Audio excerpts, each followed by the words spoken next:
Bi tengok ni Bi, kipas RM89. Apa Bi? Tahu tak Bi tu apa? Apa? Bi itu brother saya ni, isteri awak. Apa yang beradanya? Bi tu Habi, B-I-E-B. Habi tu H.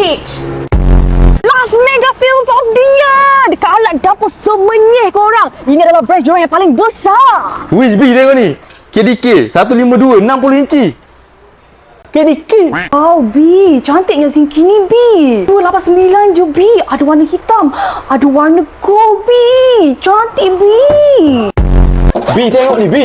Nano millet ni Bi. Uish. 145 je. Oh, tengok nah Bi tengok ni. Design dia simple, klasik pula tu. Uish, ni biar betul sayang. 6 in 1, RM95 je yang. Dapat cermin, dapat benda ni, dapat benda ni, dapat benda ni, dapat benda ni. Semua pun dapat kabinet ni. RM95 biar betul yang. Kau tanya husband kau. Uish, yang ni besar sikit yang. 185, 6 in 1 juga yang. Ha. Uish. Dengar tak ni B? Sayang ke Bi mana satu ni? Hot ni 2 piece 159. Hot ni 1 piece 199. Dua-dua murah. B suka begak lama dah B. Ambil hot mana? Ada lebih 10 pilihan kat sini ni B. Tengok ni ha B berduaan dalam jamban ha. 175 je B. Water heater ni B. Ha, kita boleh pilih AC pump ke, DC pump ke. Ha, kalau nak yang ada sekali dengan shower set pun ada sayang. Sayang ke B? Uish, slanted cooker hook ni kan B kan? 519 je B. Belilah B.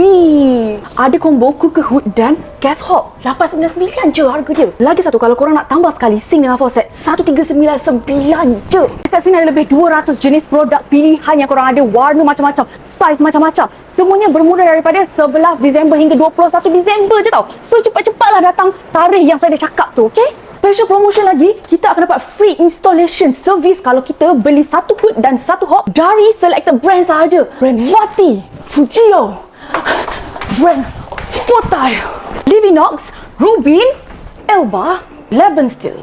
Lagi banyak korang spend, lagi banyak rewards yang diorang akan bagi. Kita ada banyak free gift. Antaranya, kita ada animal pot, 6-in-1 knife set, portable juice blender, 6 pieces granite pot set, multifunction cooker. Wish, power track ada. Downlight pun dia ada.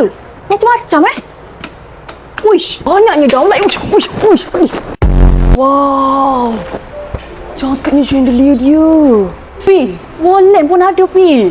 Tapi lampu-lampu ni dekat cawangan semenyih dengan ceras batu 10 je tau. So, baby semua tunggu apa lagi? Cepat-cepatlah datang ke alat dapur semenyih showroom ini ya. Cepatlah Pi, datanglah Pi. Asal panggil orang Bi pula? Brother kan?